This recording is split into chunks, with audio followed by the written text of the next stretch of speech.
Hello, welcome to Salt and Light Canning. I'm Jessica.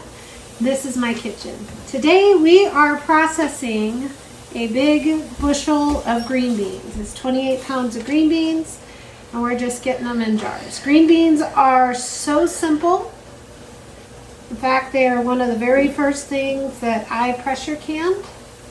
So I'm telling you right now, if I can do it, so can you. Literally, all you gotta do is put them in a jar with some water. I'm adding a little bit of salt, but you don't have to.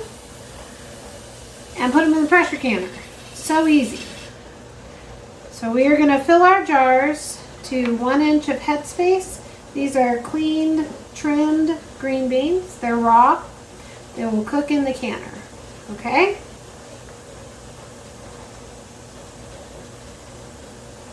And I already have another load of 7 jars going in my canner, so I'm just filling the next set of jars.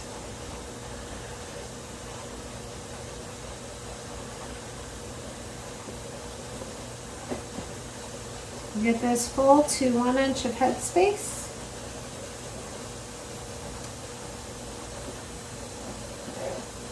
And I'm adding salt, you don't have to. I'm using canning salt. You can also use kosher salt. Just don't use table salt because it has iodine and other minerals. You can use up to a teaspoon. I don't quite use a teaspoon. And this is filtered water.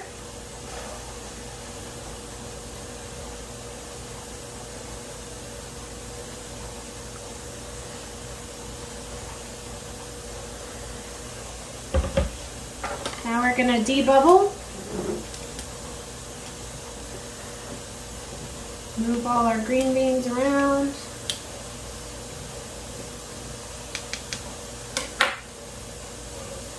Make sure we're still at 1 inch of headspace. Wipe the rim. I'm using vinegar. You don't have to.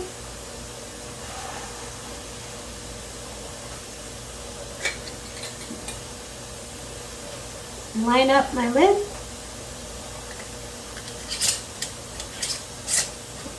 Put it on to fingertip tight.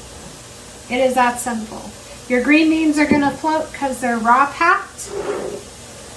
That's okay. They will all settle down.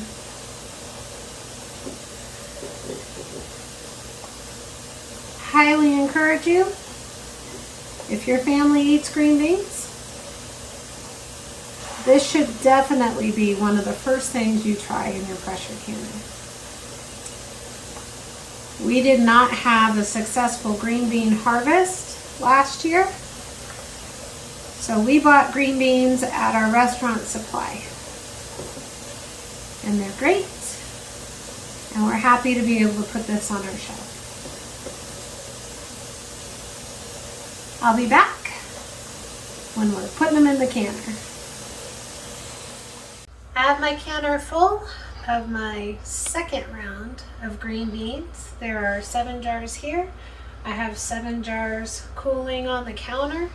And I want to tell you, don't believe what Ball or the National Center for Home Food Preservation tells you how many jars you're going to need, because you're going to need more than that. I think they said between 12 and 20 quarts for bushel of green beans. I already have 24 quarts and I have to wash up some more jars. So just wash extra jars. These are going to, let me grab my lid. I'm going to close this up.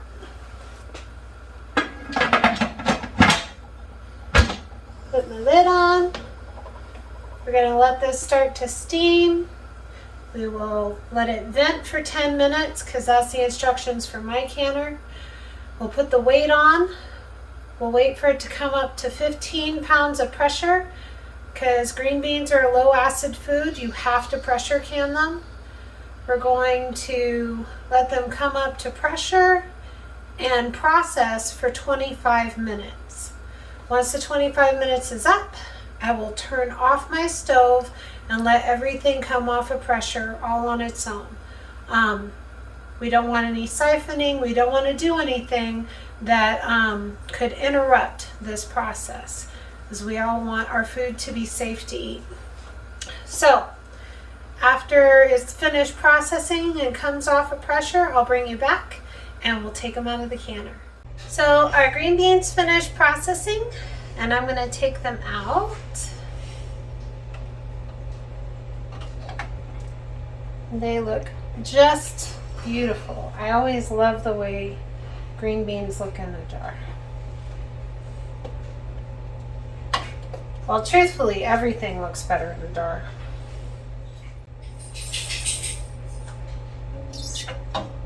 And I have a lot more jars to process. So from that bushel of green beans, we got 36 jars of green beans. And I know that sounds like a lot of green beans, but when you think about it, I know in my home, I'm going to cook 3 to 4 dinners a week.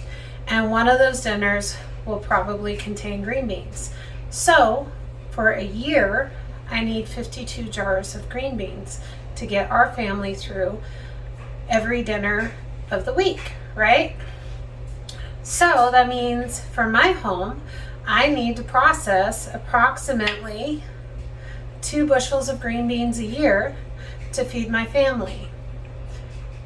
So that's 2 days of green bean processing in my home for 1 year worth of green beans. I never thought about those things before, but now that I can a lot of my own food and I manage my own pantry, is something that I think about. How many kinds of vegetables do I need? How many jars of those vegetables do I need? How many pounds of potatoes do I need? Things like that. So as you're going through your cooking, or maybe you're working on building your pantry, think about what you normally cook in a week, what you normally cook in a month, and what ingredients you need to be able to make those meals for your family.